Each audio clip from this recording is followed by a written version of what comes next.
রব্বানী ভাইকে বিজয় করার জন্য 12 তারিখে মহিলারা বলেন আমার গাড়ির সামনে এসে দাঁড়ায়, গাড়ি আটকায় দেয়, দিয়ে বলে রাস্তা কবে হবে এটা বলে যান। কোথায় চলে গেছে আপনি কি মনে করেন? এরা তো কম আগে করে নাই।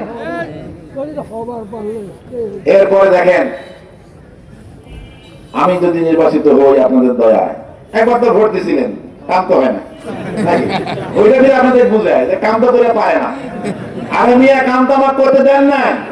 গোটা বাংলাদেশে কোন উপজেলা চেয়ারম্যান এরকম হয় নাই, এরকম ঘটনা ঘটে নাই। তারা মামলা হয়েছে, জেলে গেছে, আবার জামিন নিয়ে এসে চেয়ারম্যানই করছে, আবার ধরা পড়ছে, আবার আসিয়া চেয়ারম্যানই করছে, কিন্তু আমাকে একটা দিনের জন্য সেই সুযোগ দেওয়া হয় নাই। ঠিক কিনা? তাহলে আমার অপরাধটা কি? আমি কি করেছি মিঠাপুকুরের মানুষের সামনে? আমাকে একটা দেখার সুযোগ দেওয়া হলো না। আমি মনে করি এটা আমার উপরে সুস্পষ্ট জুলুম করা হয়েছে। এই জুলুম শুধু আমার উপরে না, আমাকে যারা ভোট দিয়েছেন সবাই জুলুমের শিকার।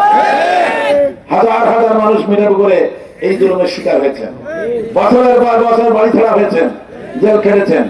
আমার সঙ্গে অনেক ভাই জেলে ছিলেন। এই 7 নম্বর ইউনিয়নের প্রচুর ভাই আমার সঙ্গে জেলে ছিলেন, একদিন 2 দিন নয়, মাসকে মাস, বছরকে বছর। আমি নিজে 3 বছর জেল খেটেছি, 8 বছর পালায় থাকছি। এই 11 বছরে নিজের বিছানায় ঘুমাই নাই। জনগণ আমাকে ভোট দিয়েছে ভালোবেসে, আর আপনারা আমাকে কাজ করতে দিলেন না। আপনারা জনগণের অধিকার নষ্ট করেছেন, ঠিক না?